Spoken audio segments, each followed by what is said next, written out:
কেন এত চেনা হলে সে আমি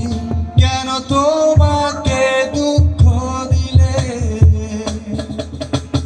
কেমন করে এত চেনা হলে তুমি কিভাবে এত বদলে গেছি এই আমি ও বুকেরই সব কষ্ট দু হাতে সরিয়ে চলো